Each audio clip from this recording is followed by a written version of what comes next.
Sir నమస్తే అండి. ఏం చేస్తుంటారు? నేను శుభం జూనియర్ కాలేజీలో అకౌంటెంట్గా పనిచేస్తాను సార్. Okay sir. ఇక్కడ మరి కూటమి ప్రభుత్వం అధికారంలోకి వచ్చి 14 నెలలు గడిచిపోయింది. ఎలా ఉందంటారు ఈ 14 నెలల పాలన? ఈ 14 నెలల పరిపాలన చూసుకుంటే ఒక విధంగా అభివృద్ధి వైపు పరుగులు పెడుతున్నది అనిపిస్తుంది. గతంలో ఉన్న అవినీతి, అరాచకత్వం అవన్నీ సమసి ఇప్పుడు అభివృద్ధి ఏకైక ఎజెండాగా ప్రభుత్వం పరుగులు పెడుతుంది. అభివృద్ధి వైపు పరుగులు పెడుతుందని మీరు అంటున్నారు. మరి వైరపక్షాలైన వైసీపీ కానీ వీళ్ళందరూ అంటే అభివృద్ధి కాదు విధ్వంసం వైపు పరుగులు పెడుతున్న ఆంధ్రప్రదేశ్ అంటున్నారు. దాన్ని ఎలా చూడాలంటారు? మరి అదంతా వాళ్ళు గిట్టక ప్రతిపక్షం కాబట్టి ఏదో చెప్పాలన్న ఉద్దేశం చెప్పేదే కానీ వాస్తవం అది కాదు.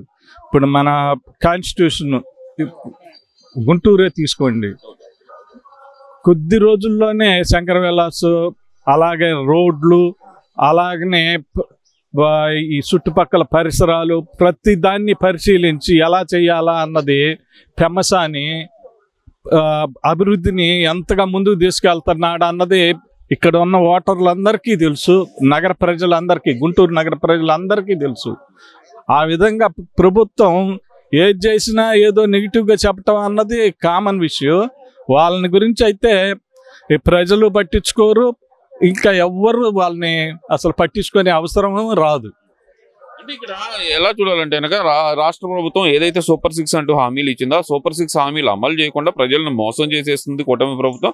బడుగు బలహీన వర్గాలను అన్యాయం చేస్తుంది అంటున్నారు కదా సార్. మరి బడుగు బలహీన వర్గాలను అన్యాయం చేస్తున్నదన్నది ఒట్టి మాట.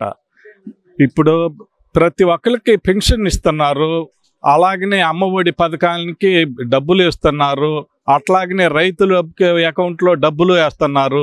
ఇవన్నీ బడుగు బలహీన వర్గాలకి చేయూతనిచ్చేయే కానీ వాళ్ళని ఇబ్బంది పెట్టే విషయం ఇందులో ఎక్కడా లేదు. ఇవన్నీ బడుగు బలహీన వర్గాలని ముందుకు తీసుకుపోయే విషయాలే.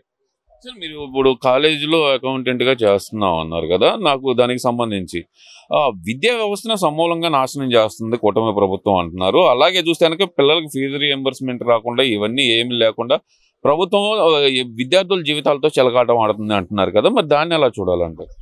ఇప్పుడు అమ్మఒడి పథకం జరుగుతూనే ఉంది కదా ప్రతి ఒక్కరికి. తల్లికి వందనం, తెలుగుదేశం ప్రభుత్వం అయితే తల్లికి వందనం పథకం అది జరుగుతూనే ఉంది, ప్రతి పిల్లవాడికి వేస్తూనే ఉన్నారు. విద్యా వ్యవస్థని ఇంతకుముందు ప్రభుత్వం ఎంత నాశనం చేయాలో కక్ష పట్టి చేసిన విధంగా పిల్లగాళ్ళందరినీ ఒకచోటకే చేర్చి స్కూల్స్ అన్ని ఎత్తేసి స్టాఫ్ తగ్గించేసి చాలా ఇబ్బంది పెట్టింది. విద్యని ప్రజలందరికీ దూరం చేసింది. మామూలు కార్పొరేట్ విద్యకే ప్రతి ఒక్కళ్ళు ధనికులు ఉన్నవాళ్ళు పోయేవాళ్ళు. మరి పేద ప్రజలకు అందుబాటులో ఉన్న గవర్నమెంట్ స్కూల్స్ అందరినీ దూరం చేసింది. దాన్ని ఇప్పుడు ప్రభుత్వం ఏం చేసింది, కొత్తగా డిఎస్సి ప్రకటించి 16,000 పైగా టీచర్స్ని రిక్రూట్ చేసుకొని అందరికీ విద్యని అందుబాటులో తెచ్చుకొని మళ్ళీ అందరికీ స్కూల్స్ రీఓపెన్ చేసి ప్రతి ఒక్కళ్ళు వాళ్ళ అంబిషన్ ఏంది, ప్రభుత్వ కొత్త గవర్నమెంట్ అంబిషన్, విద్యామంత్రిగా లోకేష్ మేము గవర్నమెంట్ స్కూల్స్లోనే చదువుతాము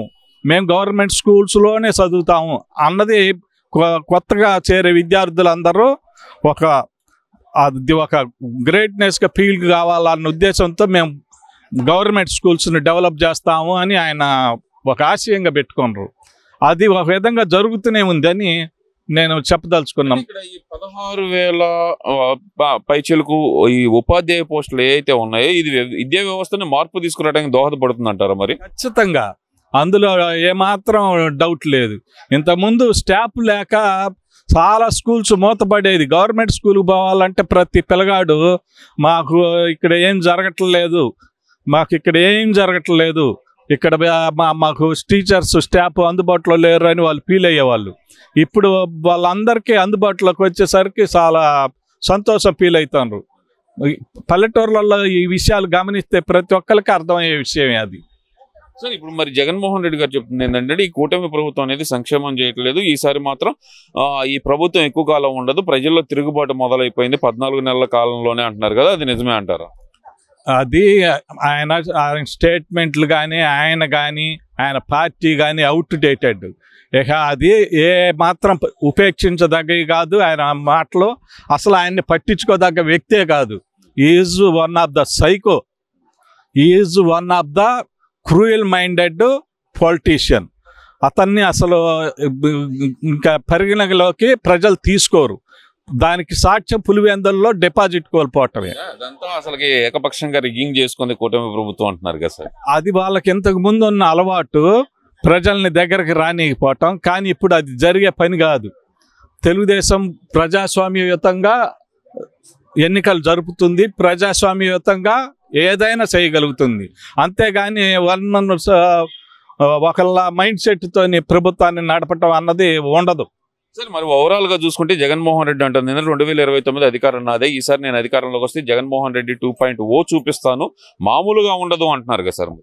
అవన్నీ ఆయన రేపు జైలుకు పోవటానికి సన్నాహాలకి ముందు చేసే ఉత్తుత్తి మాటలు తప్పితే ఆయన దగ్గర ఏమీ లేదు. అతను పట్టించుకోదగ్గ వ్యక్తి కాదు. అతను ప్రతిపక్షానికి అనర్హుడు. అసలు పొలిటికల్గానే అతను అనర్హుడు. అతని గురించి ఏమాత్రం మనం పరిగణలోకి తీసుకోవాల్సిన అవసరం లేదు.